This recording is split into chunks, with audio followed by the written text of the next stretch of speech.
Hey guys, so a few things I've been messing around with today. I've got, from the title of the video, obviously you know what I'm going to be messing around with first of all, but just a little teaser for an upcoming video coming is I've also been messing around with some carbon fibre skinning for my fuse box. It's coming along nicely. This is obviously the first attempt that kind of didn't quite sit right. Wasn't quite perfect, so I luckily managed to rip it off and start fresh. But that's going to be in another video, but make sure you don't miss out on the carbon fibre skinning. Obviously make sure you subscribe and hit the notification bell. And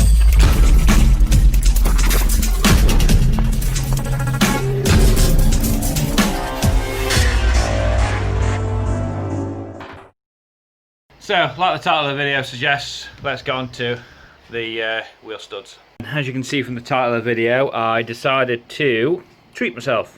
Well, treat the car. So today I'm going to install some new lug nuts, and I know what people are going to say with them being aluminium, but basically, oh,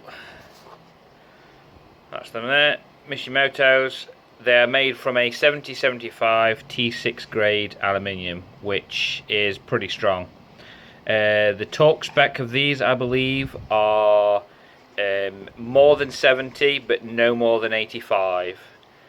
I believe my car, I think torque spec, I believe is I think 80 or 85. So I'm probably going to torque them up to the max.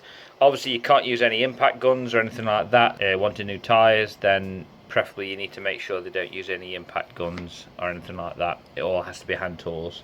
You also get a locking wheel nut. Wow, these are a bit warm because they've been in the car. Basically, you also get a locking wheel nut. That fits on these four here. And it's quite hard to tell the difference. But this one, these particular locking ones, are a 7-sided design, not a 6-sided, and that's why a normal socket won't fit over them, and that's why you get a special 7-sided socket. It's pretty cool, nice little box. Costs about 60 quid for the particular basic colours. I think the Neo Chrome colour I think is a bit more expensive, at about 80-85 quid. But my studs were looking a bit naff, and also my locking wheel nuts weren't looking too brill, the original ones from the car. So I decided to replace them all. Right then, so get these off. I've just cracked the bolts and I've just got the car up in the air. Get these off.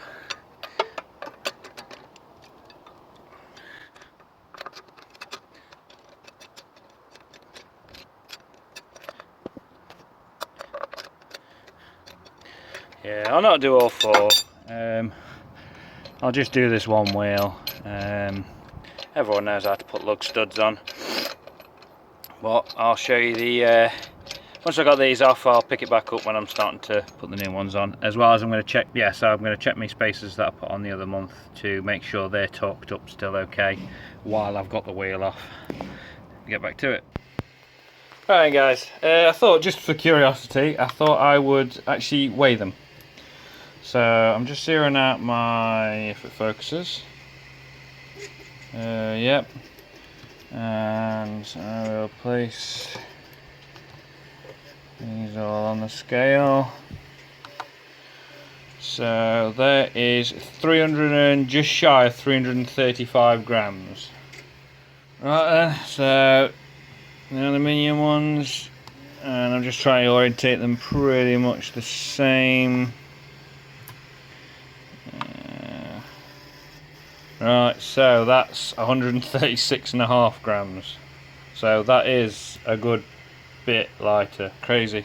I knew they were light because obviously you could feel how light they were, but I didn't think they were just shy of 200 grams. So that's cool. But anyway, right, back to installing them. So yeah, they're lovely and torqued up still. I've just quickly checked them. For you guys that, just in case you were looking for a set, these are 20mm, basically 6061 T6 stuff, and they're 5 stud 114.3 with a 67.1 centre. That's what the digits at the last for.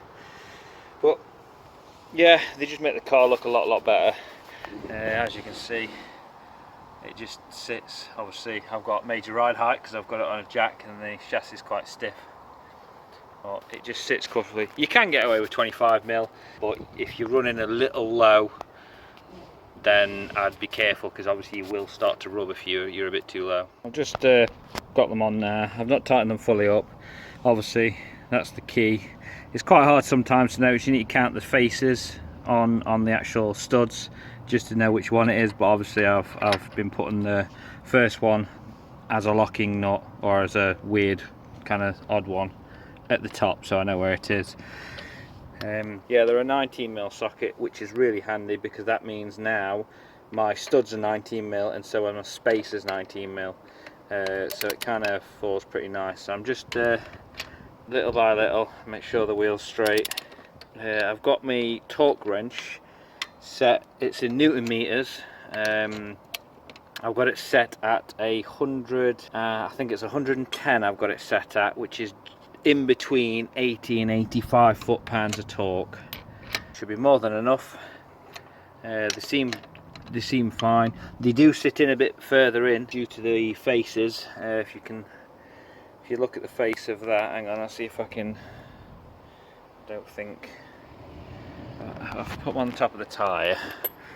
Alright, basically if you actually look at the tapered edge there, obviously there's only that little bit there due to the fact that it has to be so thick, because of the way it's constructed, where obviously this is tapered in quite a long taper, so it sits quite far in, so it gives you that extra couple of threads as well on the nuts, which will obviously help it bite in and grip in and hold on.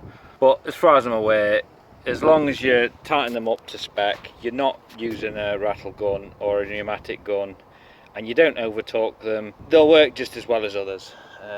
As you can see in the previous video, I've actually weighed them, and they're nearly 200 grams per set lighter, which is quite a lot. So guys, that's that on, and that's how they look. So I'm happy with them, and for the sake of how much it would cost me for some more locking wheel nuts and some studs, I'm probably paying about the same amount anyway. So yeah, and I'm using my cool creeper that's in a seat at the moment. I've been using that, and I've been using PJ as well. I'm just glad I'm back mucking around with my car again. So hope you like the video, and I'll catch you in the next one.